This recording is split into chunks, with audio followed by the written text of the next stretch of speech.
So we're looking more and more like a pure REIT these days. But even though we weren't quite there in 2017, we decided that we were close enough to make the REIT conversion make sense. And, we're pleased that we did it.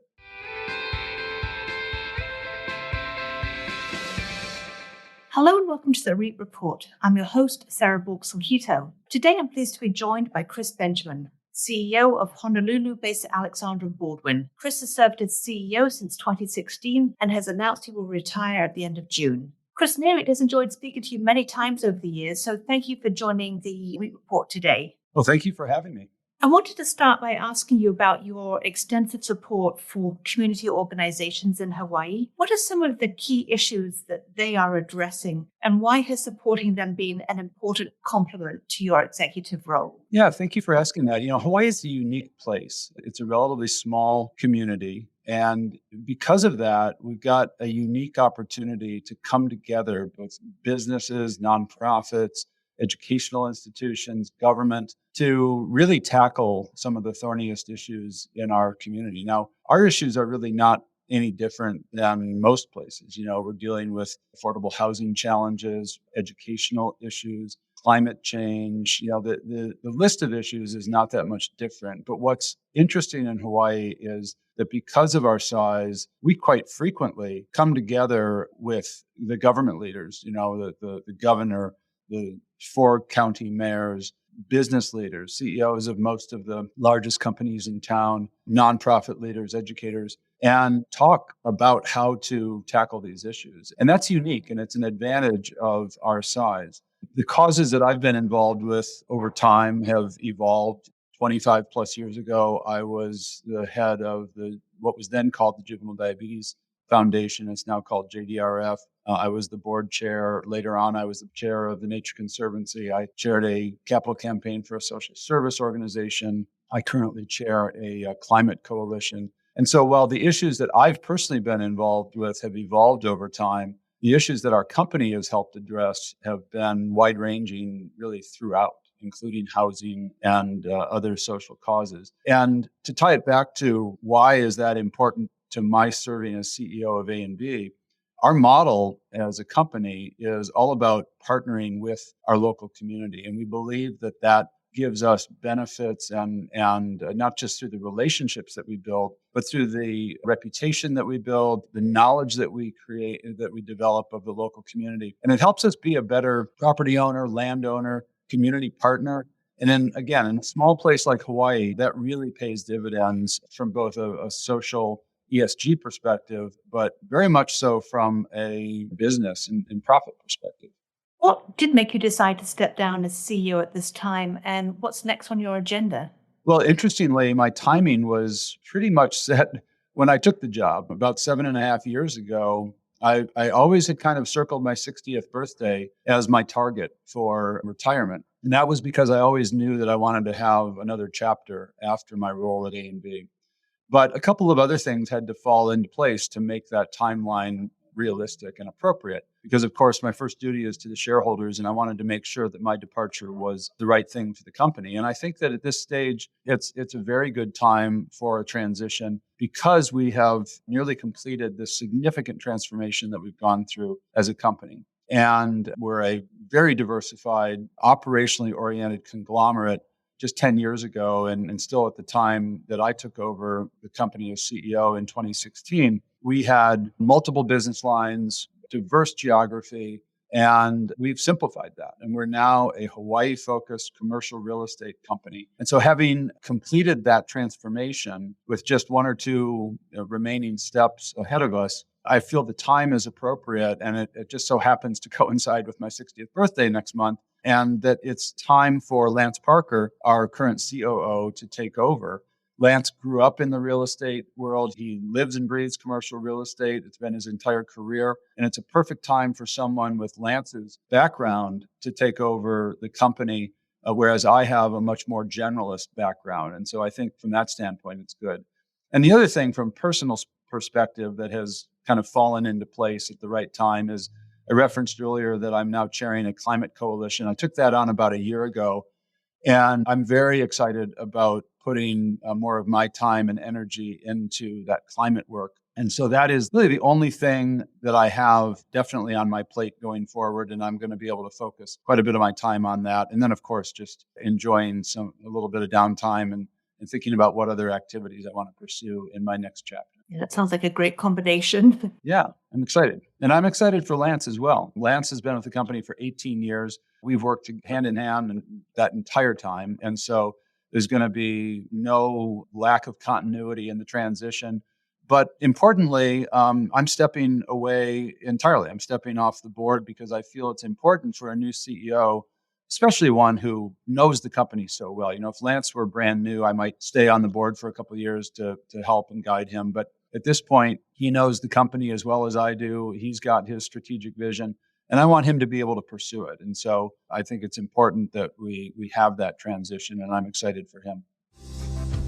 Do you know the best strategies for decarbonizing the built environment? Are you interested in learning more about using AI in the workplace? Do you know how to effectively align your DEI targets with your business goals? Learn the answers to these questions and much more at Nareit's REITworks Sustainability Conference, taking place June 28th and 29th in Las Vegas. Join professionals in sustainability, CSR, communications, DEI, finance and law for 2 days of educational sessions, roundtables and meaningful networking. Visit go.reit.com/REITworks REIT report to register. That's go.reit.com/REITworks REIT report. Just looking back a little bit, a big change shortly after you became CEO in 2016 was the company's REIT conversion. Why was the timing right for that? Yeah, it's a great question. It's funny, but the very first day I worked at Alexander Baldwin in 2001, the first assignment I was given by my then boss, who was the CFO, was to evaluate the merits of a REIT conversion. Again, that was 2001. We eventually made the change in 2017. So clearly, it was something that was not always the right choice for the company. I believed at that point, when we were, again, a diversified operating business with a shipping business and a development for sale business and agricultural businesses, that it did not make sense for us to be a REIT. And we evaluated it periodically over the years. The big change was in 2016, we shut down our large agricultural operation. And 4 years before that, we had spun off our shipping business. And so by 2017, we really were just a real estate company with the majority of our real estate interests in commercial real estate. And so as a public company, we've been public since 1900. As a public company in the commercial real estate space, we felt that a REIT conversion made sense and would open us up to an investor pool that had not traditionally looked at us when we were a real estate operating company. And so the timing was right. The challenge that we had was that we were not yet completely simplified. We did still have some legacy operating businesses. We did still have a development for sale business. And so we are now pretty much just down to our commercial real estate business.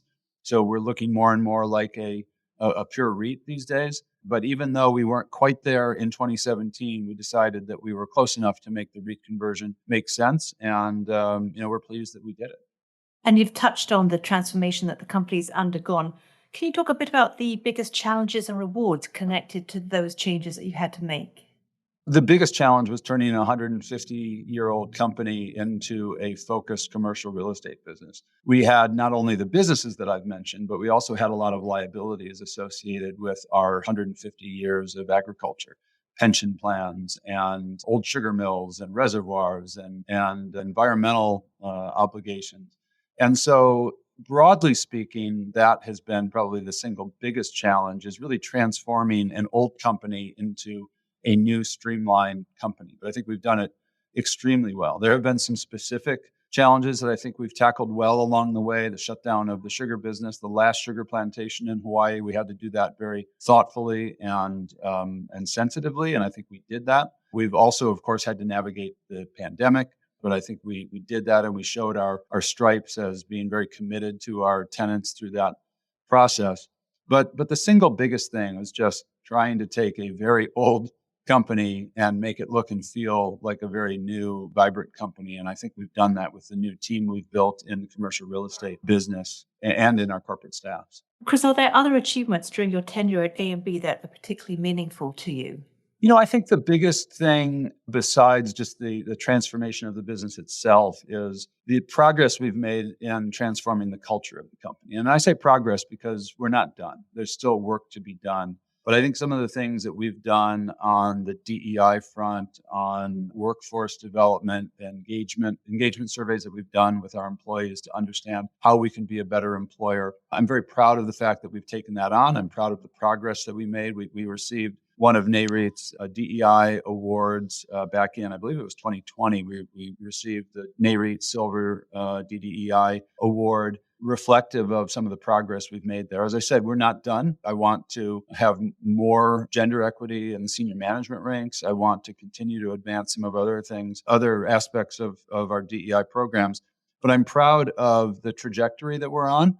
And I'm proud of the fact that it is largely employee driven. Of course, it's supported from the C-suite, but we've, I think, done a good job of getting our employees involved in identifying, prioritizing, and driving a lot of our workplace initiatives, DEI efforts, and our community and social engagement as well. And I'm very proud of that. Now, your career path to A&B took several directions, including time spent in the US, Asia, and Mexico. Is that a strategy you'd recommend to others? I love the sort of circuitous career path that I had early in my career.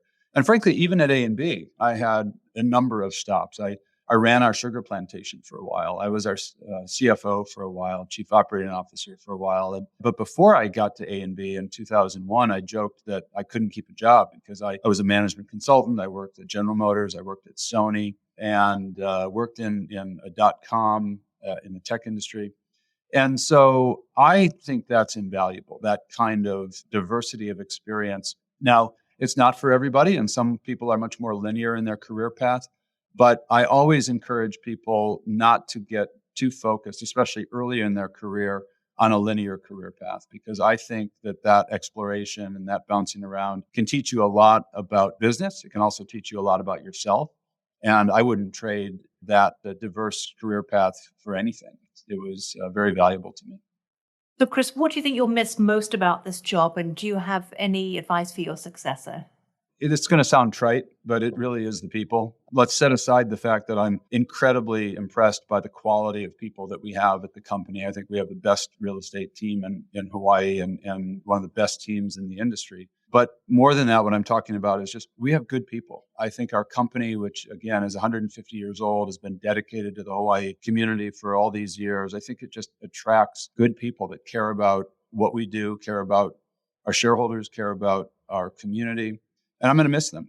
And because I am trying to make a clean break for the sake of my successor, I'm not going to have the interaction with this group of people as much anymore, and I will miss that. As far as advice for Lance as he takes over, it's really the same advice I would give to anybody moving into a CEO role. You have to take care of yourself in order to be able to take care of your company, your shareholders, your employees. And it's a marathon. It's not a sprint. And so I would encourage him and any other rising leader to make sure that they have good balance and they take care of their health and they take care of themselves so that they can take care of business and take care of the people around them. I think that's advice that we don't really hear very often, but I think it's extremely important, as you say. Yeah. So, Chris, we've covered lots of ground, but is there anything else that you'd like to share? The last thing I would like to say actually relates to Nareit. And this may sound a little gratuitous, but I'm incredibly impressed by the work that Nareit does. And I've been involved in a lot of business groups, a lot of industry groups. And I've never seen an organization that does as much for its industry as Nareit does, quite frankly. And that is from the work it does in Washington and government relations, the work it's leading now in diversity, the DDEI council that I'm part of. I remember my first meeting of that group thinking it was going to be a lot of fluff, and it was a lot of substance, and it continues to be a lot of substance. And Nareit and the CEOs in Nareit really take this work seriously. And then specific to Hawaii, Nareit has done a phenomenal job of engaging in the Hawaii community. Over 5,000 miles away from their headquarters, Steve Wexler, Tony Edwards, and others have been directly engaged in looking at how Nareit can make a positive impact on Hawaii. And I think they've done that extremely well. So kudos to the organization. It's been an honor to be affiliated with Nareit. And I look forward to the work that they'll continue to do on these